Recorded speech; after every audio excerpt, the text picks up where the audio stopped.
Hello, hello, it's Jansen, and I just wrapped up the Season 2 finale of The Last of Us, Convergence, and I would love to talk about it with you, and I'd especially love to talk about the big risk they are taking. We are finally here, the culmination of Ellie and Dina's journey to Seattle. First, let's talk big picture, and then we can dive in. I think this show is a good show, and I think this episode was a good episode, but not their best. It was always going to be a challenge coming off of last week's emotional high of episode 6 to follow it up with a great episode 7. I think that they did a solid job of that, but not perfect. The good? I think all season they've done a good job of showcasing what I think is the heart of the show.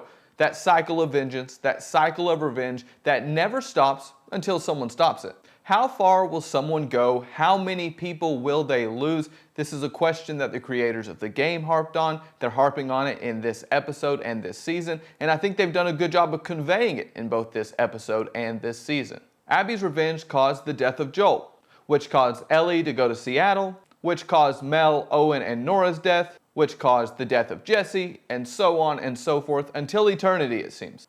This episode is intense, it's brutal, it's gut-wrenching at times, just like in the game scenario when you reach this part of it. It shows just how far Ellie has fallen and what she'll sacrifice to get what she thinks she needs, and it seems like she'll sacrifice everything.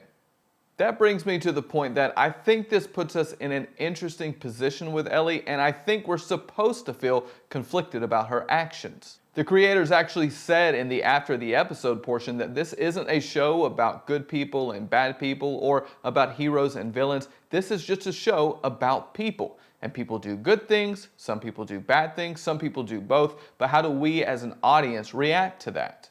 The episode itself was engaging. It's exciting to have Tommy back in the fold. Ellie telling Dina everything is an interesting change that I'm excited and curious to see how it plays out. And then the Jessie of it all, as captivating in the show as it was in the game, one of our quote-unquote morally best characters goes down just like that in an instant. It is painful to watch and it works. Now, if you're enjoying this video, like the video and subscribe to the channel so that we can talk even more TV, movies, video games together.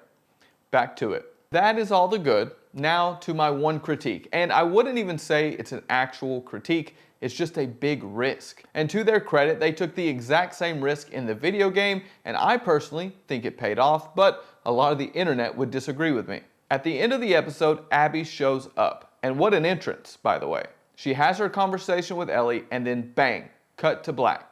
The next shot, we're waking up with Abby inside of the stadium just like we do in the video game. We flash back to Seattle day 1, seemingly setting up the entire season 3 from Abby's point of view.